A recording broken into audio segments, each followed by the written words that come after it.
O que você falou tem a ver com o que eu acabei de falar, com o que o Eli falou, com o que a Carol também já falou. Ontem eu sintetizei, porque assim, eu gosto muito de clarificar a mensagem. Às vezes, né? Aliás, é a minha função para vocês, porque o debate às vezes é meio cinzento. Exatamente. É o faroeste. Então, assim, aí você tem que tentar traduzir as decisões judiciais, que são cada vez mais confusas, mas especialmente a do Moraes, a de ontem, pelo menos, eu acho que é o ápice, né, da confusão jurídica. Ninguém conseguiu explicar até hoje o que ele escreveu ontem naquele negócio lá. Exatamente. Então, assim, o cenário político, a gente vai entrar forte semana que vem em alguns temas que vocês vão gostar, inclusive no debate político, eleição, direita, tá? Mas a gente precisa entender o que está acontecendo. Quando eu falo assim, eu vejo muita gente convocando manifestação, em defesa da liberdade. Não é. Desculpe, vocês estão errados na comunicação. É abaixo a ditadura. Perfeito. Vocês têm que falar abaixo a ditadura. Porque em defesa da liberdade é uma coisa vaga. As pessoas nem sabem que elas precisam ser libertas. Então, assim, vamos melhorar a comunicação, senhoras e senhores. Eu vi aí uma outra mensagem, defenda o Brasil do PT. Não sei se é para defender o Brasil do PT ou para defender o PT. Então, assim, é simples. Abaixo a ditadura, abaixo a ditadura, abaixo a ditadura. Quer ir para a rua? Abaixo a ditadura. Essa é a mensagem. E essa discussão toda, quem é lesa pátria? Porque o outro está articulando lá, é lesa pátria, lesa pátria, lesa pátria. Eu escrevi um artigo sobre quem é lesa pátria. Assista aqui. Solta, por favor, e aí a gente fecha com a última rodada de comentários. Vejam quem é o lesa pátria. Pode soltar. De que a política tarifária de Donald Trump seria o principal fator externo a impactar a economia brasileira em 2025. Lula, Fernando Haddad, Geraldo Alckmin e toda a torcida do Flamengo sabiam disso. O alerta foi dado por uma pesquisa realizada pela Câmara Americana de Comércio, AmCham, junto a executivos de 775 empresas de médio e grande porte com receita anual total de 832 bilhões de reais. Dos entrevistados, 60% expuseram essa visão. Outros 58% adicionaram as disputas geopolíticas e os conflitos regionais como elementos de influência. Cerca de 48% alertaram para o protecionismo, o preço das commodities e o desempenho da economia global. Diante do cenário, a maioria absoluta dos empresários recomendou ao governo Lula que buscasse aproximação com o governo de Donald Trump e abrisse o diálogo. Hoje, está claro que Lula nada fez e nem mandou fazer. Ninguém no Departamento de Estado conhece a embaixadora brasileira em Washington e na Casa Branca o único interlocutor válido se chama Eduardo Bolsonaro, o filho 03 do ex-presidente. A omissão deliberada do atual presidente da República se enquadra perfeitamente em crime de responsabilidade, sujeito a impeachment, pois atenta contra a segurança nacional. Sim, senhor. Uma guerra tarifária, como a que se avizinha, pode colocar em risco cadeias de suprimentos inteiras, travando a economia, fechando em massa postos de trabalho e aprofundando a insegurança alimentar. A omissão deliberada de Lula pode também ser enquadrada como ato de improbidade, ensejando crime de responsabilidade sujeito a impeachment. Afinal, Lula tem o dever de conduzir a política externa de modo a evitar enfiar o Brasil numa guerra. Fora que a omissão deliberada de Lula se dá num contexto de alinhamento com o eixo autocrático liderado por China e Rússia. O petista fechou com Xi Jinping e Vladimir Putin acordos estratégicos cujas cláusulas são desconhecidas até hoje pelo Congresso Nacional. Por que Lula quer tanto eliminar o dólar das transações comerciais? Por que apoia publicamente um regime islâmico terrorista como o do Irã? Por que financia indiretamente a guerra da Rússia contra a Ucrânia?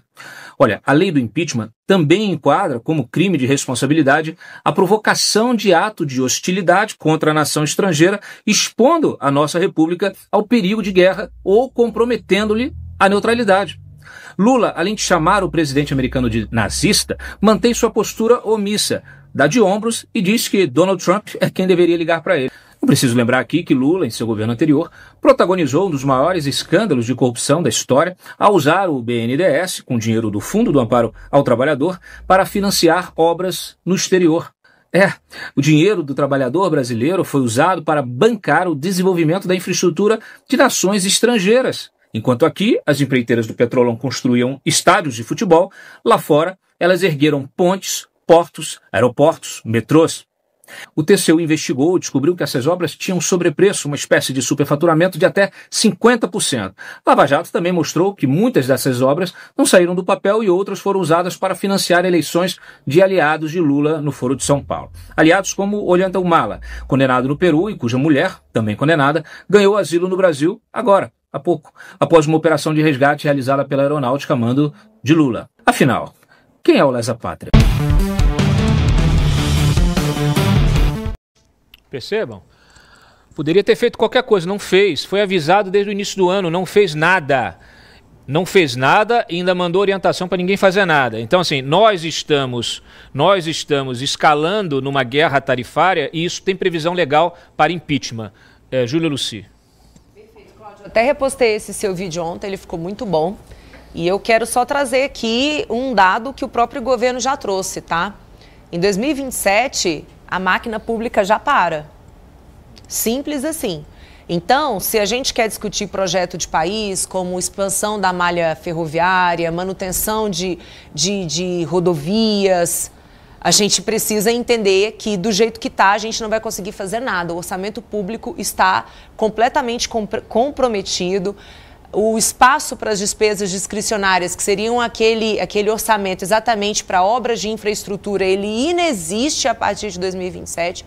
Então, tudo que o Lula está fazendo hoje, ele está condenando o nosso país ao mais alto grau de pobreza. Lembrando que a gente já perdeu muito em termos de PIB per capita. Então, essa é uma escolha deliberada do presidente Lula, mas ele continua fazendo porque ele está colhendo dividendos políticos e eleitorais. Então, é importante que a gente saiba disso, porque ele não está fazendo porque ele é bobo. Ele sabe muito bem o que ele está fazendo. Valeu, Júlio. Muito bem. Eli Vieira. Então, comentário final. Vou aproveitar que você falou no seu vídeo, Cláudio, sobre o eixo autocrático e recomendar um artigo. Vou pedir para a Brenda ou o Júlio colocarem na tela rapidamente, só para recomendar para a audiência, que é comentando esse negócio aí do Lula também entrar junto com a África do Sul, acusando Israel de genocídio, né? Uma acusação muito grave. E nesse artigo que eu vou recomendar para vocês, eu peguei assim, porque esse papo é o papo de militante, tá? Jornais sérios, até mesmo mais inclinados à esquerda, não estão acusando Israel de genocídio, tá? Aí eu peguei nesse artigo um jornal grande dos Países Baixos, da Holanda, para comentar. E aí eles pegaram lá, eles fazem parecer que há um consenso dos especialistas de genocídio de que Israel está fazendo genocídio. E eu mostro que não é bem assim e que muitos profissionais sérios da Universidade de Yale, por exemplo, estão preferindo o silêncio, né? É uma questão muito delicada. Eu acho que é necessário também uma postura crítica com Israel. Existem casos até noticiados pelo Jerusalem Post de um terrorista morto para 100 mortos civis, né? É uma proporção realmente assustadora. Mas a gente tem que sempre lembrar, o Hamas tem como política usar civis como escudo humano. Isso é um fato. É um fato reconhecido pelos líderes do grupo terrorista. Então, assim, eu acho importante a gente não se deixar levar por tribo. Um está 100% certo, o outro está 100% errado. Vamos ser críticos com Israel também, né? Mas, então, eu recomendo esse artigo para vocês. É um assunto muito sério e o Lula, como o Cláudio disse, está aproximando o Brasil das autocracias, das ditaduras. Isso é muito ruim. Eu fiquei pensando na época que o Getúlio Vargas estava simpatizando com o eixo, né? Com o Japão, a Alemanha nazista, né? E Itália fascista. E aí teve uma intervenção, uma pressão do Franklin Delano Roosevelt, presidente dos Estados Unidos. Tem uma famosa foto do Getúlio Vargas com o FDR. E que aí o Getúlio foi então convencido, né, por várias vias, a não fazer isso, a não colocar o Brasil do lado das autocracias, das ditaduras.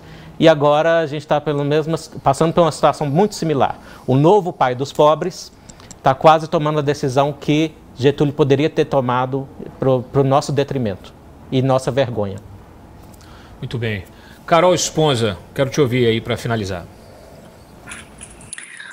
Acho que lesa pátria é o que a gente está vivendo no Ministério da Cultura, no Ministério da Educação, que precisou cortar o orçamento a ponto da gente só ter livro de português e matemática e não ter de ciências de história. Isso sim é lesa pátria. A Júlia falou aí do quanto o nosso orçamento vai estar congelado. Ano que vem a gente não vai ter dinheiro para mais nada. Acho que essa notícia de cortar a Bolsa Família, que é o que está acontecendo, e cortar orçamento de livro escolar é o retrato do que o Brasil está vivendo, é o mais baixo que a gente consegue chegar, porque não era o governo que ia apoiar os mais pobres, a cultura, a Amazônia, o MST já está contra o Lula, né, já tem mais invasão agora nessa gestão do Lula do que teve em 4 anos, só esse ano, né, do que teve em 4 anos de Bolsonaro. Então, isso aí é lesa pátria, e não qualquer discurso manipulado e comprado da esquerda.